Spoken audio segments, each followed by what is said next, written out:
дөрвөн оронтой тоогоор гүйлгэх боломжтой болсныг та мэдсэн үү? Хин нэгнээс дансыг асуух гэж IBN гэдэргээд гонжирсан урт данс асуугаад нөгөө талаас дансаа хүлээх гэж та зовж гин үү? За тэгвэл зовхоо хэдүүлээ болцгоё. IBN-ийн хажууд бусад гэдэг зэс байгаа.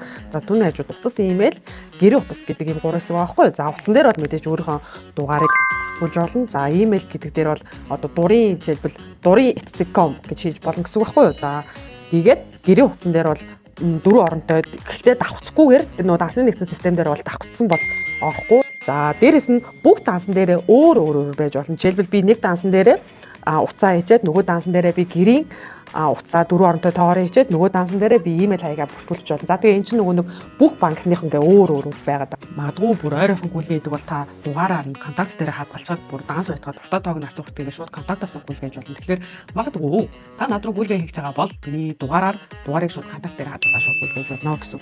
За энэ мэдчихсэн маш гайхалтай хялбар технологийн шийдлүүдийг өөрөөгөө хэрэглээд хамгийн хурднаар хэрэглээд нэвтрээд суралцмаар байгаа бол Seven-Os-ыг дагаад хэдүүлээ хамтдаа дараагийн хялбар хэрэглээнүүдийг сурцгаая.